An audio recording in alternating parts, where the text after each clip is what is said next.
Good evening, good morning, good afternoon, wherever you are in the world. Welcome back to a new episode of Social Convos. I'm your host Diego, together with my co-host Jean-Luc. Jean-Luc, how's it going? Oh, it's going pretty smooth. I'm just looking at the intro again, and I'm wondering because you have some sound effects available today. So we're gonna try some out. Yeah, so we're back with a new episode. Welcome back to a brand new episode of Social Combos. No, just kidding. Hey, I'm excited for our guest for today. Um, But before we do that, we got a few announcements. So oh, if so you're let's listening, let's let's yeah, do the announcements first then. well, not basic announcement, but just, the usual. If you're listening on YouTube, subscribe, like, give us a follow, share on social medias, share with your friends. And we're also on Instagram at Confoes, at Confoes. Give us a follow there. And more updates will be following soon via those channels. So stay tuned. And without further ado, Jean-Luc, what are we talking about today and with whom? Because there's, So it was a trip down memory lane for me. And the reason I said that is in 2014, I started two podcasts.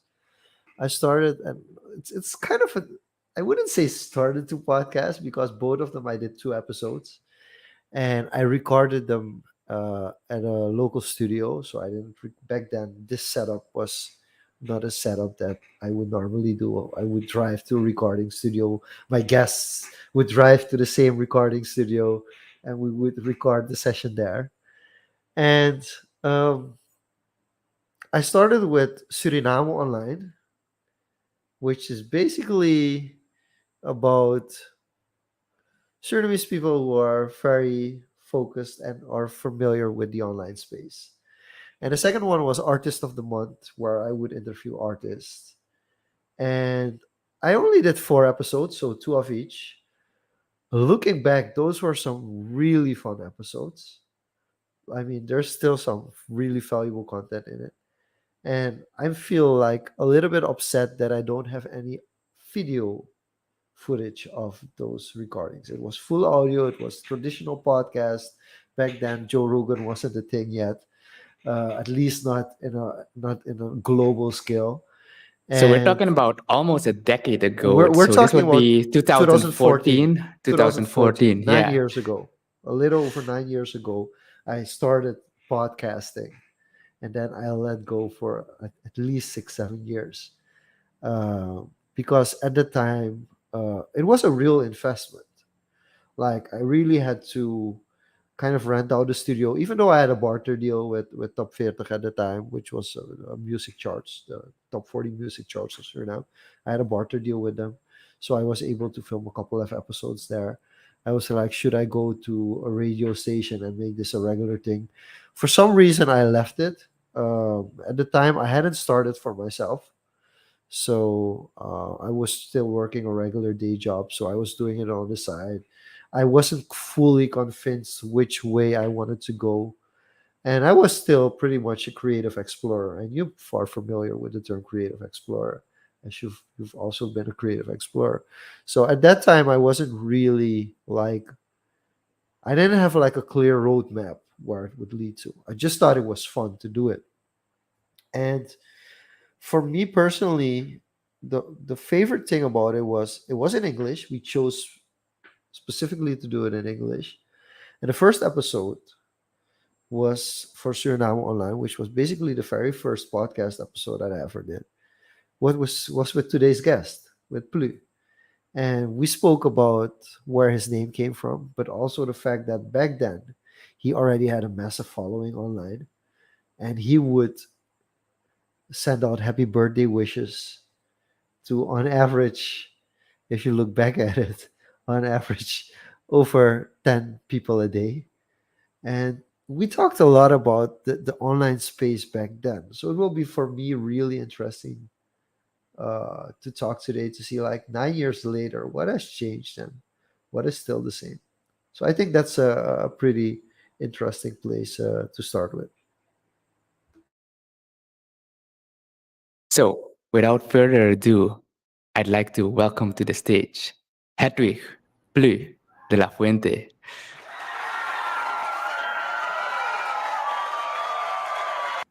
How are you doing, guys? I'm really wondering how that sound will play out on audio only if you're listening to it on streaming platforms. Yeah, Hey, we're still fine doing it, yeah. but please welcome to the show. I know you've Thank you been for watching having the me. show, watching us for a few years now, maybe. See you popping in the comments every now and then. And Yeah, as Jean Luc mentioned, the very first episode you guys recorded was 9 years ago. And a lot happens in a span of 9 years. A lot happens in the change of technology, in the change of how we interact online. But there's still some core principles. And before we went live today, I listened to that first episode you guys did. It was around 17 to 20 minutes. If you guys haven't listened to that, check it Mhm. out. But I really want to briefly touch. It was funny. Jean-Luc also mentioned a few things, wishing people happy birthday, like that commitment, on average 10 a day, having a friend list of 5,000 people back in a day already. still. And the origins of PLU, which was quite hilarious how that came to be. So, to kick us off, can you briefly tell us in a short version what PLU stands for and the origins of PLU? What PLU stands Okay. for now and the origins of PLU. Okay, basically, plus my nickname, my brand name. It means good friend for me because it comes from a group of 10 friends that used to go out together, have fun together, and at some point when friends are together somewhere, especially boys, girls walk by and you can't just mention the parts of the body of girls, and one of the guys in the group was that smart and came up with uh, the code name for the behind of the ladies, and the behind code was blue. And well, I was making fun of them, calling all of them blue, like, hey, behind, how are you? you know and it backfired on me. So it's the only nickname that my late mother didn't mind me having. I mean, as your light skin, people would call you in Suriname would call you Buru, with all that sort of name, and my mother didn't like that, but she didn't have a problem with Plu, so it's Plu.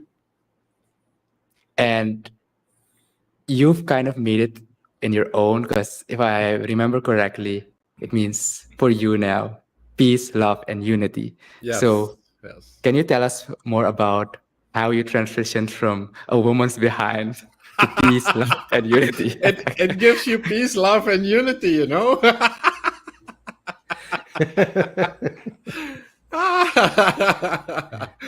You have to give it a better meaning.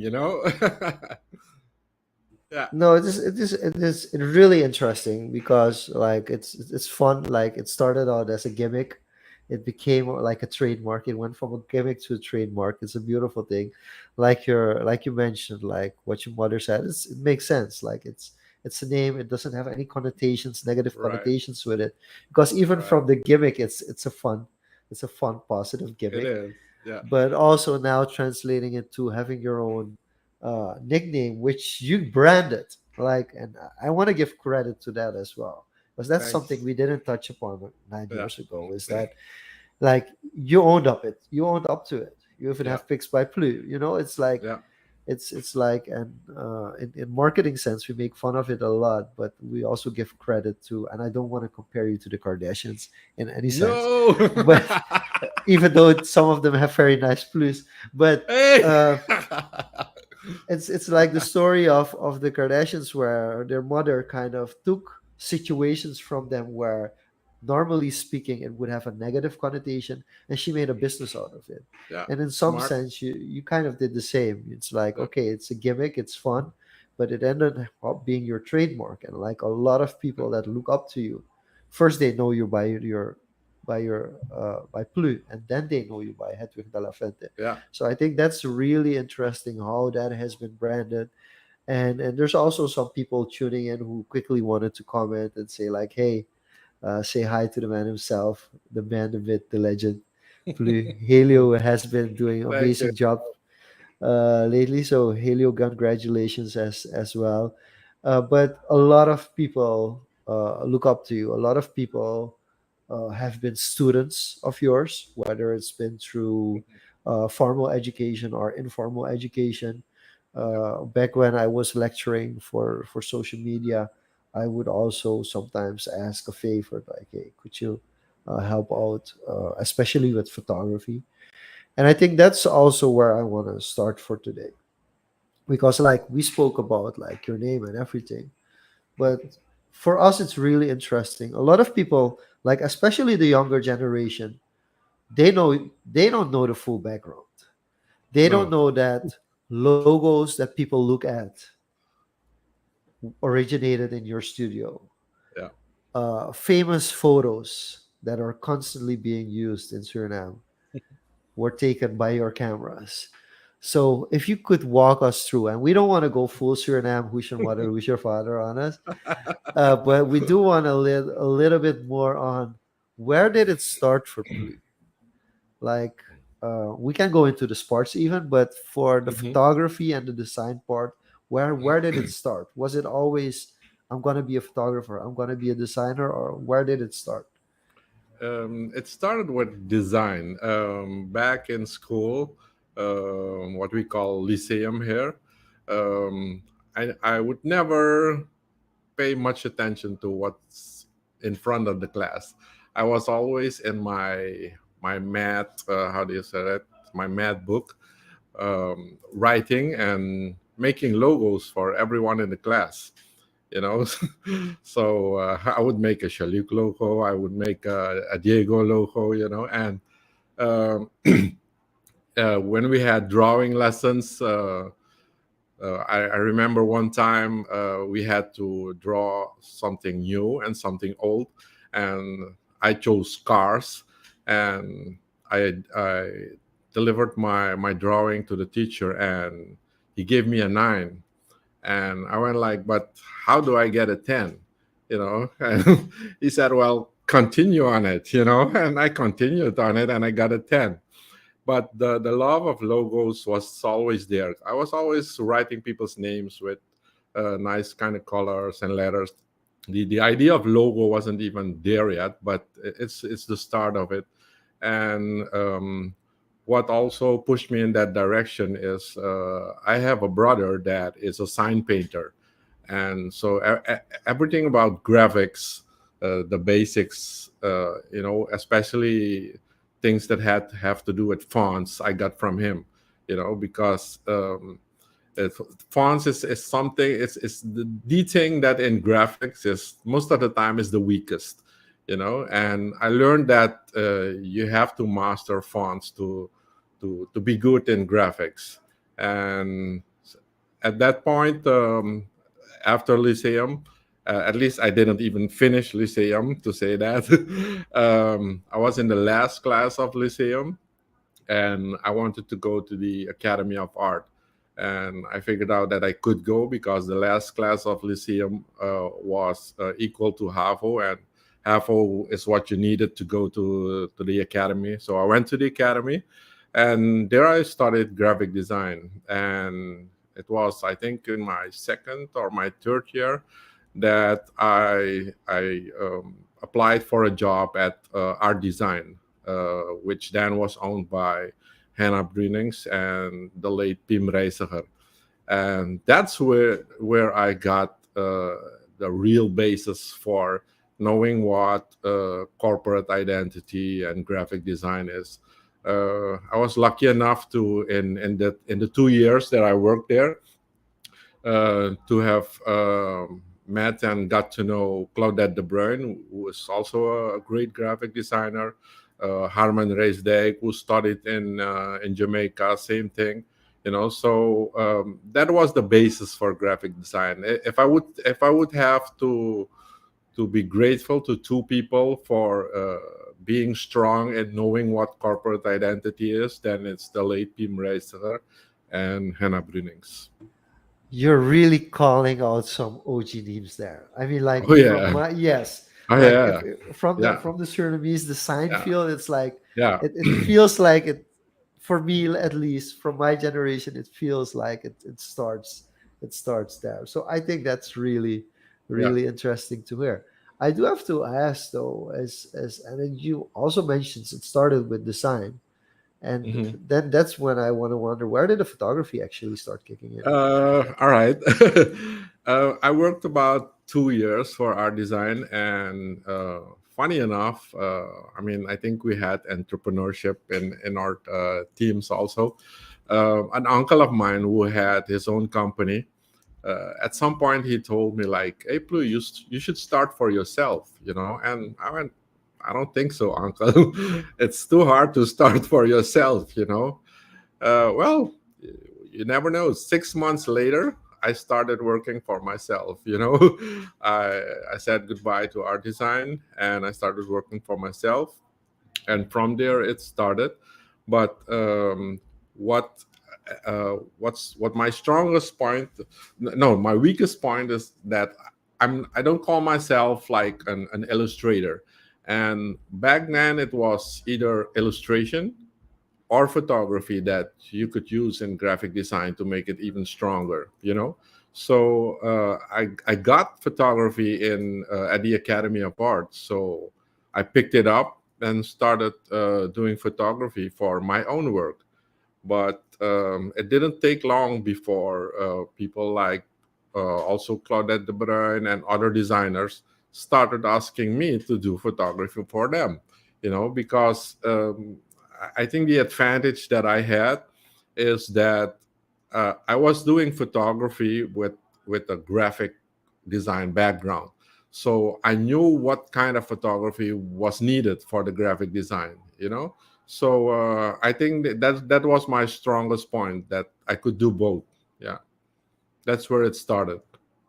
That's really cool because it's basically a complementary skill to It enhance is. what you were It already is. doing. Yes. And people underestimate how the overlap of two specializations can create Hmm. a very new niche. So when Hmm. people talk about specializing, go deep down, Yeah. it's hard to become in the top 1%. But if you combine two things, you can create a whole new It, niche and it got become in me the a top yeah. easier.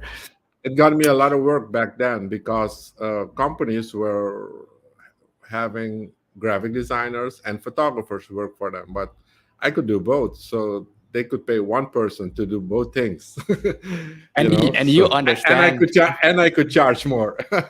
yeah, because you understand the relationship between the photos and the Yeah, design and how it yeah, enhances each other. yeah. So, and I see your son's tuning in. Nice setup. Yeah, Very cool, man. I saw some behind the scenes photo Thank you, on the Giorgio. setup. So nice setup there. But I just listened to your story on how you started at school. Basically, um, it wasn't your strongest suit as being that attentive. You are more drawn to the creative, doodling on pieces of paper, Yeah. and pursued that further. What surprises me is I've known you a few years now, and I always see you eager to learn new stuff in the most surprising courses, in the most surprising events that don't even necessarily have to do anything with graphic design or Yeah. photography. You see Plu there.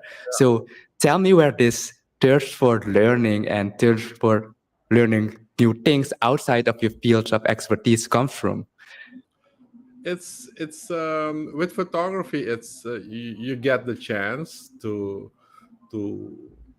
come at places where other people don't come. You know, and you often see things that interest you. I mean, like take for example now the oil and gas thing that's coming up for Suriname.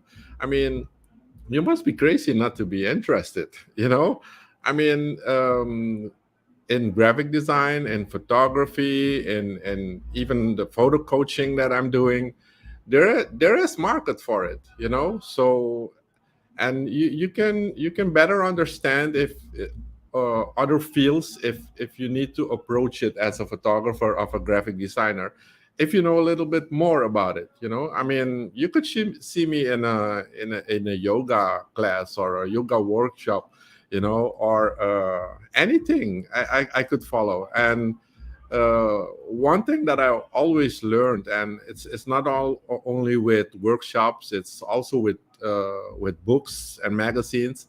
If it's free, get it. If it's free, get it. I mean, I have a nice example. I used to do videography like way back. Giorgio might laugh, but it's not on that level at all. But I used to make television commercials, and at some point I was interested in animation also, and there were colleagues that were doing animation, but I had the magazines about videography and animation, and they came to my studio just to borrow the magazines because they didn't know it was free to get it in the States, just if you had an address in Miami. So I was getting like 6 7 videography, animation, photography magazines at some point, and people just come in my studio and get to borrow them and get the knowledge themselves also. I want to quickly jump into that one. Go ahead. Um, because that's also part of learning, and continuous learning is also understanding the methods and the platforms the information provide. And like you mentioned, it used to be like 20 years ago, it used to be all magazines. Yep. Like you had the premier magazines, and you wanted those magazines because the latest information was in those magazines. Yep. Now that has all transitioned into digital. hmm So, how was that transition of getting information from magazines to getting the information from online websites or even specific creators? How was the transition for you if you look back now? it wasn't that difficult because I would say the transition was in the magazines, because at some point when the internet started to roll out, you started to see www in the magazines. So and from there Makes on it sense. was Makes and sense. from there on it was easy. So I mean, whenever I saw anything, an ad or something of a company, or maybe they had a feature on a photographer and he would have a website, I mean, you would definitely visit that website and see what's happening there. And I mean, with the coming of YouTube, I mean, that's the ultimate. I always tell to students that if I was like in the age of YouTube, I mean, It would have been a totally different ballgame. it would be a different clue. Well, I you've had, inspired a lot of people because yeah, I even I see try. Rafael jumping in here. So Hey, cool, man. a lot of shout outs Thank you, from man. people that highly respect you. But I want to quickly jump into to another example of how that transition came about on going from the like the traditional age. So first question I have to ask: do you still get the magazines? Do you still get information out of magazines and read magazines? Or have you Well, transitioned to? I've transitioned mostly to, and that is not now. It's a few years back, because the magazines were piling up, Yeah, and what I recognize is that like half of the magazines was it didn't have any value after 6 months. So I put more of my finances into books. I mean, books are and it doesn't have to be photography books, it could be anything. But they have a little bit more books, longevity, I yeah, guess. books have more Yeah. value and they stay longer, definitely. Yeah, but at the moment, what my rhythm in the morning is I have my coffee, I have my breakfast, and YouTube is on, and I can watch anything from photography, from a little bit of politics to inspirational things to crypto, anything. But it's Okay. standard in the Before we morning. jump I into that watch one, my YouTube. yeah, before we jump into that one, because I Diego went already jumped up. I have one more question until before I switch it over to Diego.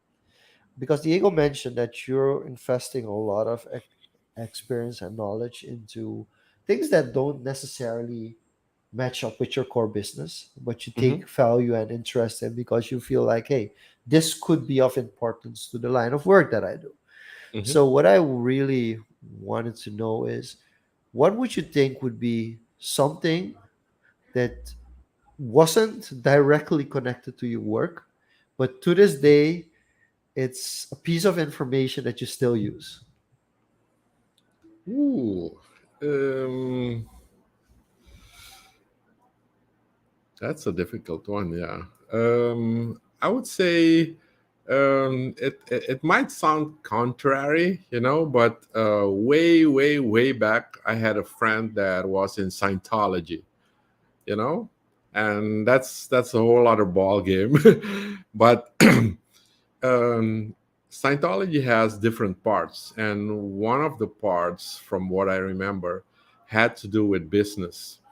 And there was just one sentence, that said that I mean, it's very obvious when companies do good, they make money. Most people, most companies would tend to expand, you know, because they want to grow bigger. But the sentence I remember in the book is that uh, you have to even put more eyes on your finances when you're doing good. Like, spend the finances even more wisely, because that would accelerate your growth even more, instead of just, oh, we have money, okay, now we can buy company cars and now we can make a bigger building, you know but the better thing to do is look at the finances and see where can you make better use of the finances, even though you're doing good. Yeah. I think that's a good segue, but actually, I don't want to use that segue yet because I want to stick to your core first. Go ahead, And I man, go think ahead, I think this is important. go ahead. You mentioned typography is one of the most overlooked aspects, and I think especially now, of Hmm. design and especially corporate identity. Hmm. So, could you explain or elaborate a bit more on why typography is so important and what sets apart a good corporate typography versus a bad one? I wouldn't even throw it in the corporate. I'll just give a nice example. One thing that I don't like to use the word irritate, but it irritates me when I see, for example, a great animation. I mean, beautiful logo, great animation, and then there should be a sentence at the end, and they use a font that, I mean, it totally clashes with the whole form of the animation and the style of the logo. That just kills me when I see that.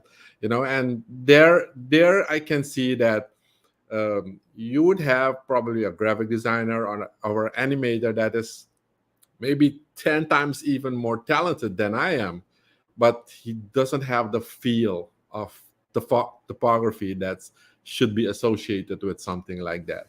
And it's not an easy subject to teach people. That's why at the academy I didn't choose to teach graphic design. I choose to teach photography because graphic design is not easy to teach. What's so difficult about explaining typography to people? It's because graphic design is not only the typography.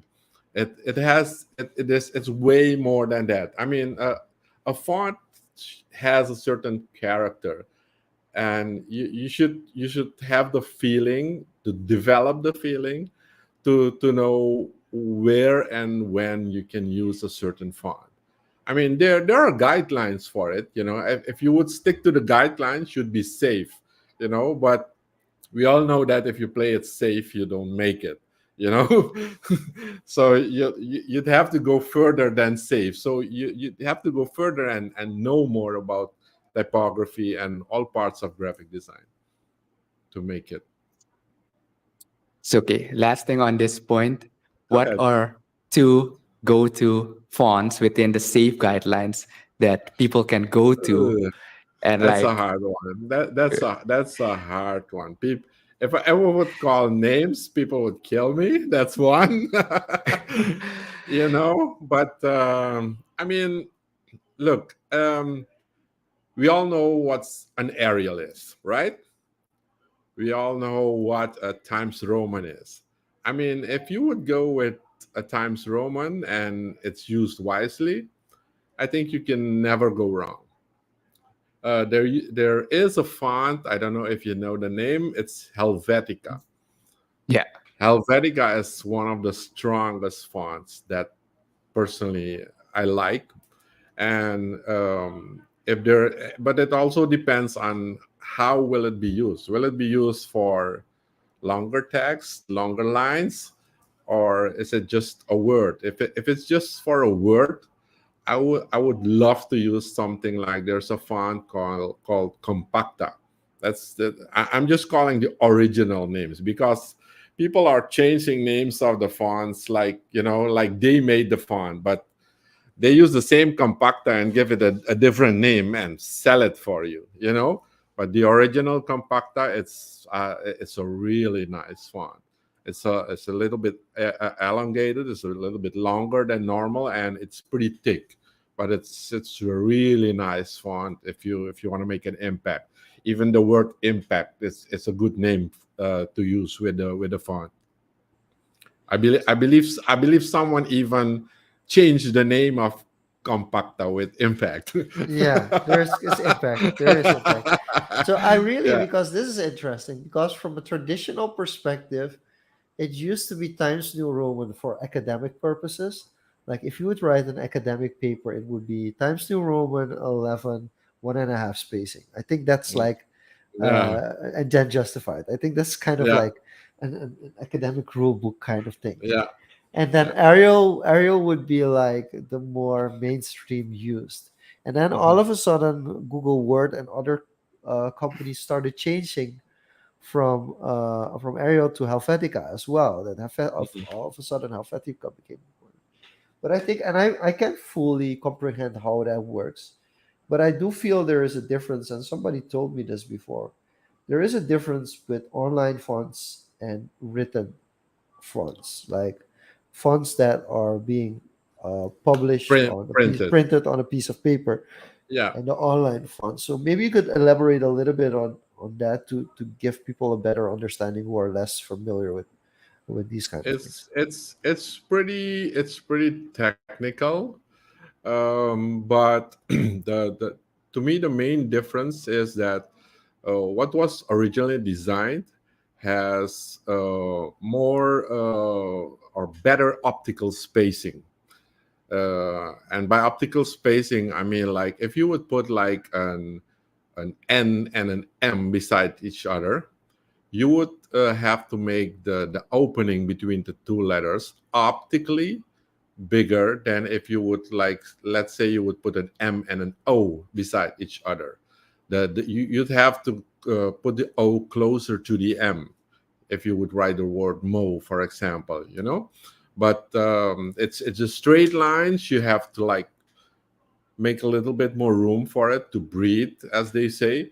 And if you would put rounder shapes against like a flatter shape, you would have to put them together. And even if you put like, let's say, two O's together, you would like almost glue them together, like a little space between it, you know. And that is the main feeling that most people don't develop when they design things.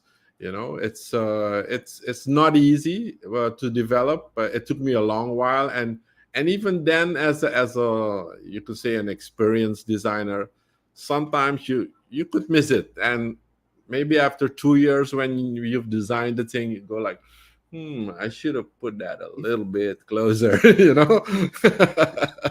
yeah, Yeah, design is a lot it about happens. Yeah, subjectivity and optical balance in a sense. So there's no yeah. real like rulers that you could put No, like lines, it's like not. It's not everything should geometric. be. No. You need to Yeah. like really look at it as a Yeah, whole and yeah, see how the individual yeah, elements interact with each yeah. other. And So that with sorry, and with fonts on computers is you have to be technical enough to be able to adjust that in the fonts or in the program that you are using. And if you can do that, then you would have like the same effect or almost the same effect as the traditional way that fonts are used. But not most people, they just start to use the program and don't how do you say it, fine tune yeah, anything. They just they go don't know ahead what and work. kerning is. No, not at all, not at all. Yeah, Yeah, Google that kerning if you're Google that, listening to this Kearney. and you don't know. All right, no, that was a quick technical Yeah, segue. yeah. And the other one that I wanted to ask is, I want to know the story about the Hurley shot, The the Oh, Peter Hurley the shot. Peter Hurley shot. Well, okay. Peter Hurley is a very, very, very well known and very successful photographer in New York. And I used to look at all his videos on YouTube. He has trainings, workshops that you needed to pay for it also. And I'm a guy that looks for the free things, so I looked at all his YouTube videos, and at some point I went to Germany to the photo kina with together with Raoul Nehorst and another friend of his, and to my surprise, on the street I saw Peter Hurley. I went like, holy, he's here. And we went up to him, said hi, and I was wearing my Pix by Blue T-shirt, like this, the same logo here, but like big on the T-shirt. And he looked at it, oh, Pix by Blue, and I just thought he looked at it, and we talked and said hi. And the next day we went to the Photokina, and there he had a booth taking portraits. I mean, this guy, if you want to take a portrait at him, you have to pay like 12 to 1500 US dollars for a few headshots. Just headshots. And he has a certain way of approaching his subjects and coaching his subjects how to interact with the camera. And I mean, looking at all his videos, I studied all of those tricks. He had a great deal at the Photokina where you could just pay $35 and he would take a portrait of you. I mean, $35 for a Peter Hurley shot. I mean, why not? You even got a book. Even got a book, and you got the photos. I mean, this is really crazy. The photos that he took, you got them in raw from him. You know, you don't get JPEGs from him. You get the raws for $35. That was the deal at Photokina. So I paid my 35, stood in line, and I looked at the booth. I said, I didn't see anything like, because I was like wearing a cap the whole day and my hair looked like nothing. So I was looking for a place where I could wet my hair and settle it, and it wasn't close to the booth. So I told them like, listen, give me 5 minutes. I looked for a toilet, fixed my hair. Everybody in the toilet was looking at me like, what the hell is this guy doing? I was like wetting my hair to get it look like this almost. Went back to the booth.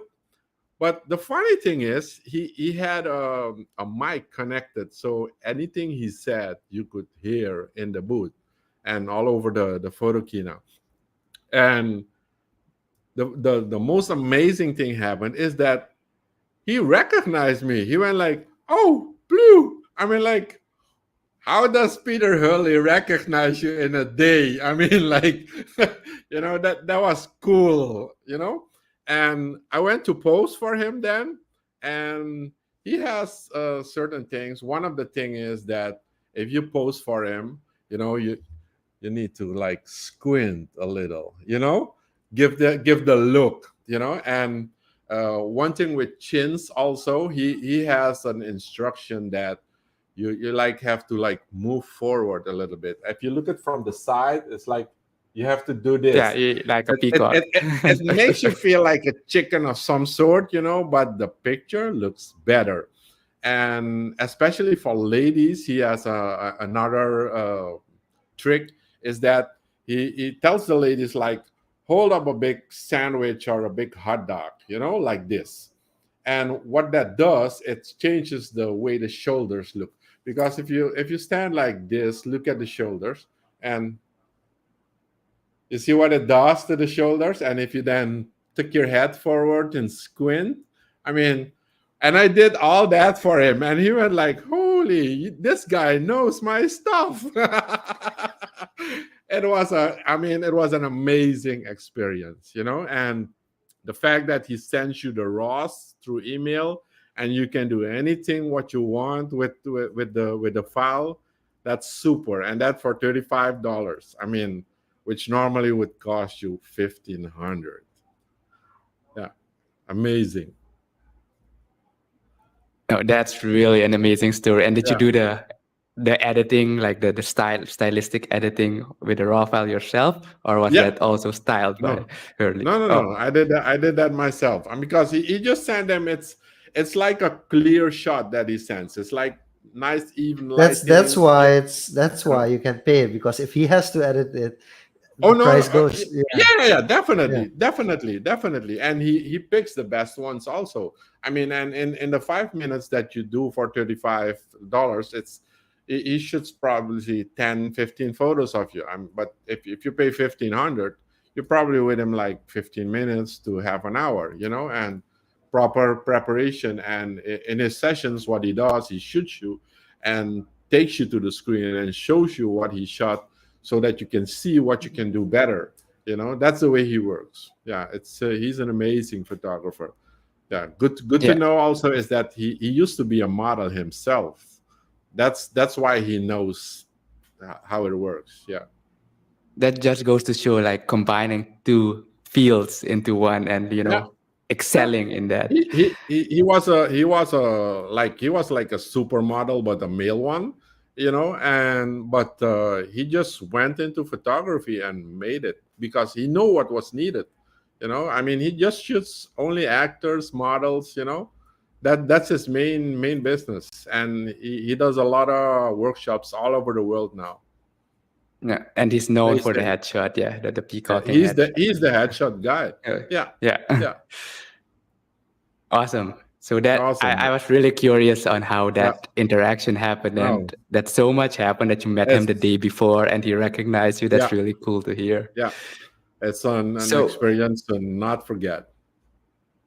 so transitioning back to what you mentioned in learning and on the business side that Jean-Luc mentioned, Jean-Luc asked you about some learning or skill that you learned, and you mentioned finances. If you can allocate the finances to not necessarily expand or grow, but make your business more efficient, like how has that carried over in not just your business but your outlook throughout, life in general? Like how relevant is it to not just know how to do negotiations and business, but Hmm. also be proper with money? Because I Yeah. know you just mentioned, I think, crypto before, but Hmm. also investing in yourself, in learning.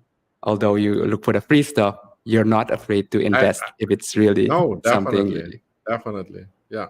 No. So, yeah, The two markets I'm in, like graphic design and photography, they are both markets where gear is very important. You know, but I tend to stress people about that. Gear. One thing, gear is not everything.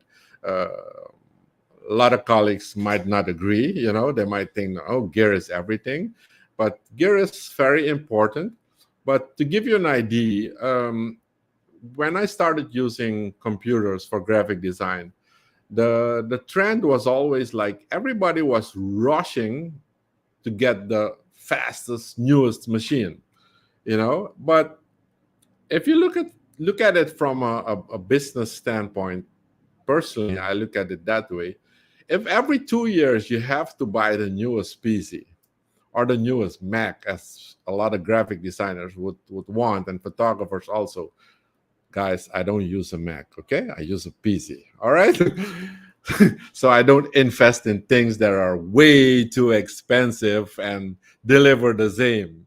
Because if somebody looks at my photo or my design, they won't know if it's made on a Mac or made on a PC. There's no difference in it, So I I see it as wasting money to spend on equipment too fast. You know, I tend to time when it's really needed to buy new gear. To give you an example, the camera I'm using at this moment, most people will go like, really? It's 8 years old, but it's doing its job. I know what I can get out of it. Of course, I have my eyes on another camera at the moment. Of course, I know what I'm getting. But to give you an example, that I have a camera that is 8 years old and it cost me $600. I mean, most photographers now, I bet they have a camera that costs $1,500 to $2,000 or even more. You know, so I tend to look at it that way. Don't spend too easily, too fast on new gear. Try to make the timing when you really need it. Of course, if you would need gear for a certain production to do it faster, because that's always the thing. Like, yeah, it's gonna make me work faster. How much faster will it make you work? Have you calculated how much faster it would make you work, and will it really make you more money faster? So it's a difficult thing, but that's where I started to look at money with a finer eye, to see, like, don't waste too much money too easily. Yeah. Some sage advice, I think, for the new up and coming generation that's always on the lookout for, the I latest mean, and greatest iPhone, or, I the mean new the Sony phone. A7R, Yeah, whatever same generation is thing. set now. Same thing. I mean, I'm using a 7 series of a OnePlus, and OnePlus is at 10 or 11 already. But do you see the difference when I take the picture? Some people do. Giorgio might. But most people don't. And I mean, that's it. Yeah. So No, I quickly want to that's jump amazing. because Go we're ahead. talking about gear and we're talking Hmm. about how to properly present, but also take pictures and imagery. And I'm looking at the setup, and you've mentioned Giorgio, so I feel Hmm. like this now's the right time to jump into it. Tell us a little bit about the setup. Like, where you're The one of, setup here. or yes, one of our guests that has, like, we have had a couple of guests who have just a stay at home setup. Like, hey, this is Hmm. my regular place where I take my Zoom meetings.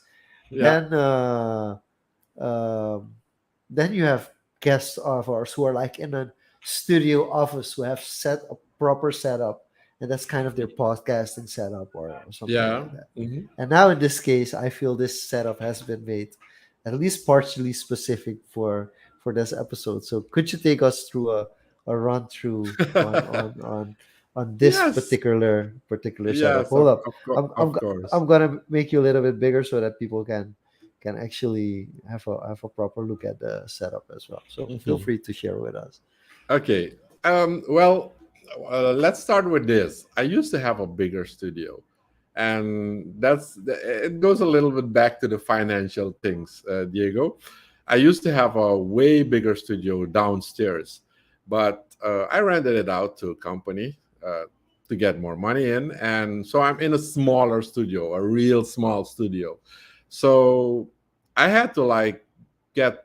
I didn't want a total background. I mean, I could had something with Pix by Blue printed out and put it as a background, or go with a virtual thing with a green screen. But I figured, like, I wanted to do something here. So I asked Giorgio to assist me with especially the light, and I find this nice to use as a background because to let you know what this is this is the exposure triangle in photography. If you know this stuff, you know, like 90% of the technical stuff that you need in photography. This is the first lesson and the main lesson that I teach when I photo coach, you know. So I figured this would be nice to use as a background. It's disguising a whole other thing in the back here that you wouldn't see it with the jewelry of my wife, you know, because that would totally reflect all over. Um, I used one of the lights, the soft boxes that I normally use when I do portraits or anything else. And the poster that you see in the back here, it's the Suriname poster that I made with a few photos, and the six photos that are on it. Had an expo in Paris with them. So from there, I made this poster to make it a Suriname poster. And over here, somewhere here, there's a hair light coming down, just a little light, a little hair light coming down.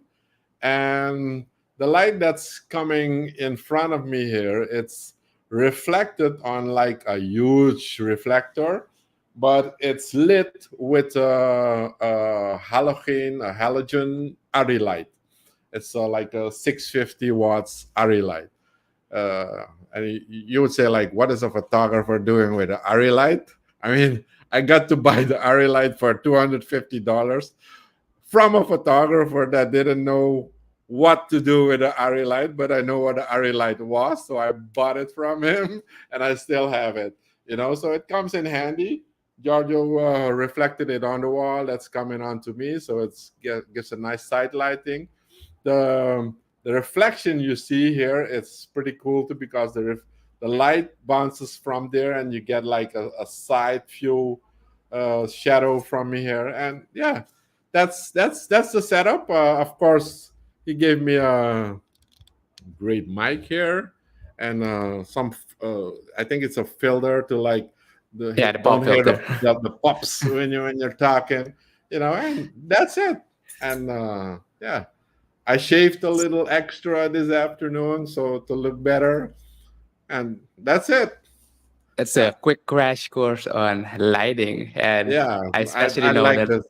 I like the the, setup. I like the the setup. hair light is such a Giorgio touch to do, with the Oh rim yeah, lighting to I like separate it. you from the Yeah, background. I like it. I love it. Yeah, man. So as we transition to the end part of the show, Hmm. I want to go to a bit social media. And Hmm. 9 years ago, with its first episode with Sean Luke, you guys were talking about Suriname online, the use of social media. The Facebook space was totally different. You said you weren't using Twitter at all because it didn't interest you.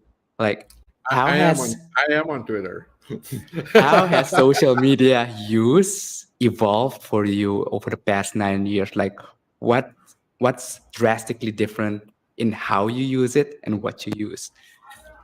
um, I would say the main thing that I'm doing now is I scan way more, and by scanning I mean like I don't read BS. You know, I mean things that don't interest me, they just go by like that.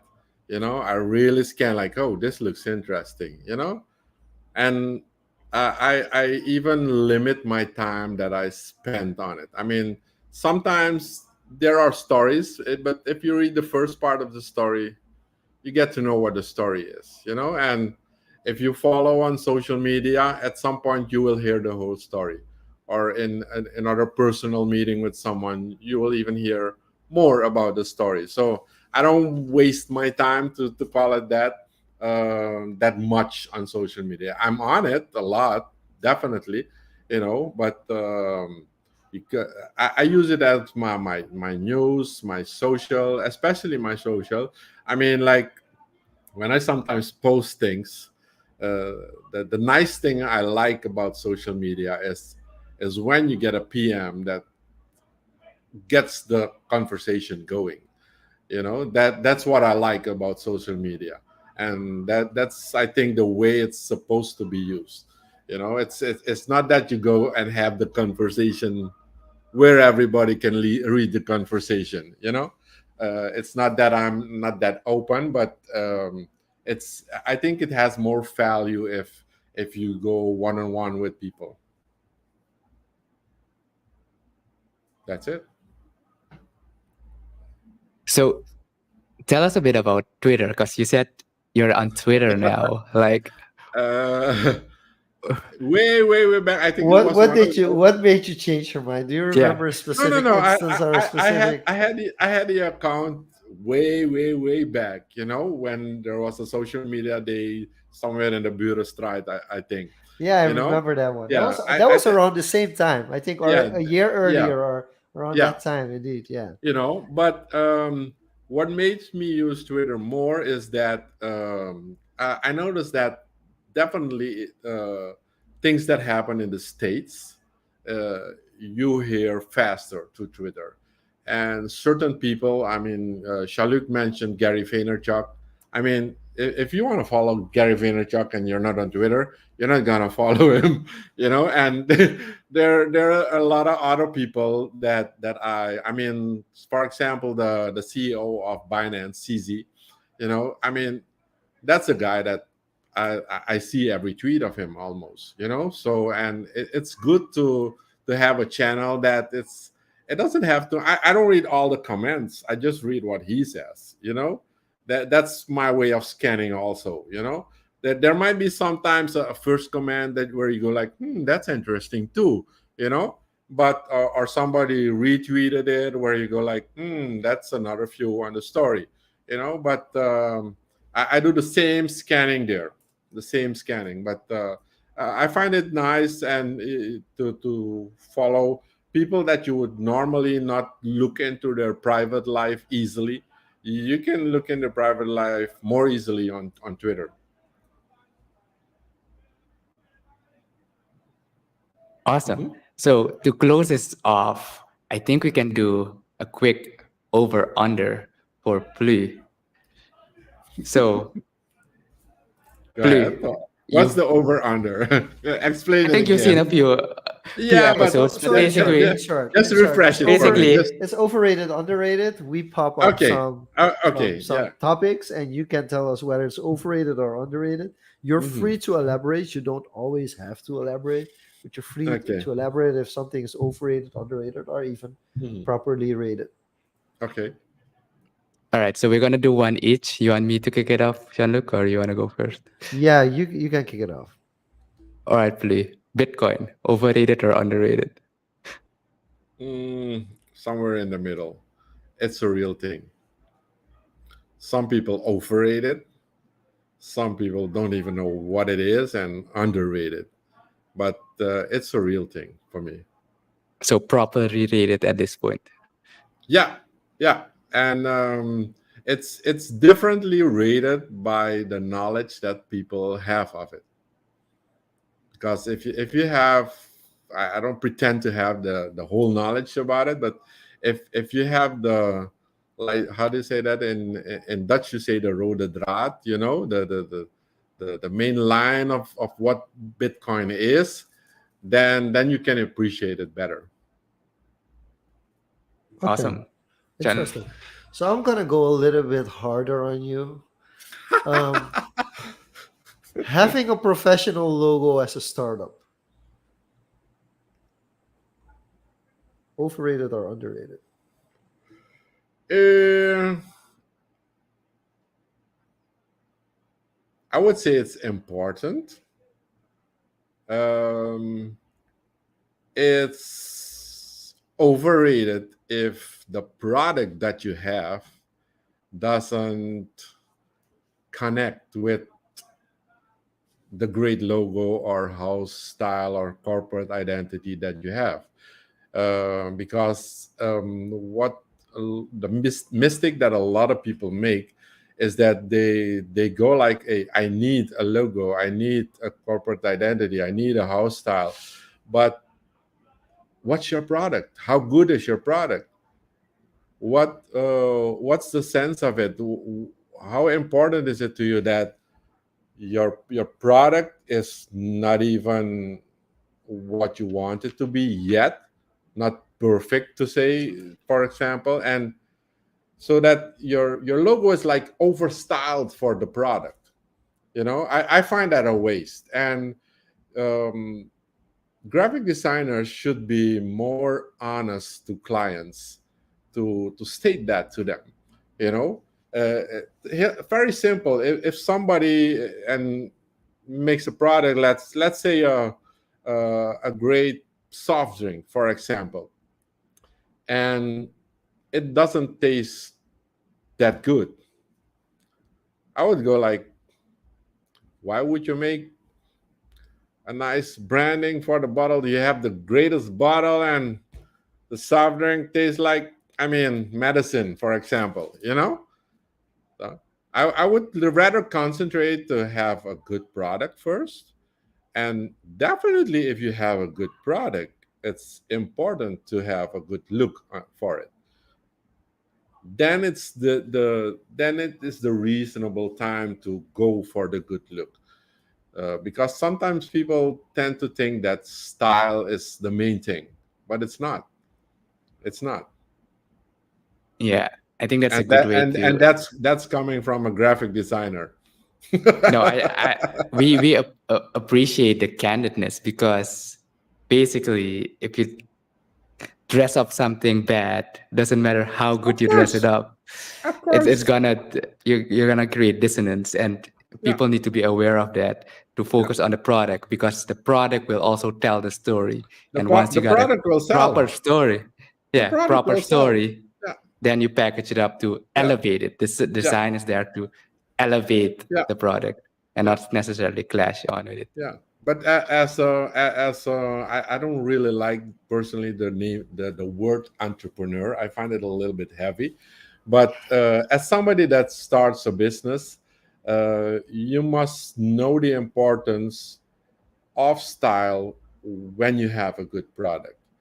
A lot of time people they concentrate a lot on the product, and when they have a good product, they tend to like economize on the style, and that's a pity then, because it's how do you say that?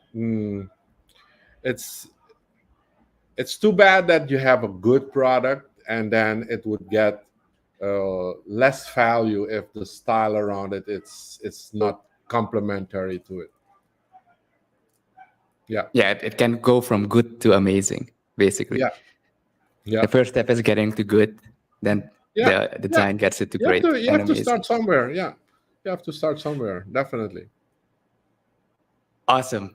Blue, it's been a pleasure having this 1 hour conversation with you, hearing you tell the We story didn't get about. we didn't get to some topics though, but don't worry. Maybe we need a part two. Maybe we need a part two. No But problem, man. No we problem. wanted to keep it in the constraints of, I because we like it. started Yeah, where you came from, like the yeah. story, and it was interesting to hear the different stories from you at school, Hmm. how Pix by Plus got started as basically an offshoot of the design, and how it enhances the design business now. The story about the Hurley shot was quite interesting, Yeah, how serendipity definitely. works, and how good branding, because your Pix by Plu branding basically enhance you, as you just mentioned, Yeah, you as an individual, as a brand, and in world-renowned photographer immediately recognize you the next day. So that just yeah, goes to show the power of branding, proper yeah, branding, and people yeah. should pay more attention to that. Yeah. And just hearing your story has been an inspiration. So with that being said, it's been a pleasure to have you here. Where can Thank you. people follow you, find you, and any final thoughts? And then Jean-Luc, take us away. My website is dlfd.net. It's just a static website. I mean, find me on social media. I mean, just Google my name, Plu, Pix by Plu. You'll find me, Hedwig de la Fuente. You will find me. I'm on Facebook. I'm on Instagram. I'm on LinkedIn. I'm on YouTube. Yeah, I'm everywhere. I'm TikTok also. Yeah, no Snapchat, no Snapchat, no Snapchat. No, it's been really awesome. So if you want to connect with Ple, please reach out to him on social media. He's quite easy to reach out to. So feel free to reach out. We want to thank everybody for tuning in, whether it's live or if you're listening to the rerun of this episode, which will be posted on live streaming platforms by the end of the month. As always, we do want to recommend you, if you made it this far into Social Confoes, to also subscribe to Diego Amarali's YouTube channel to watch the video versions live every week. And as always, we will be back with a brand new edition of Social Confoes next week, same place, and probably same time. See you and bye bye. Take care, man.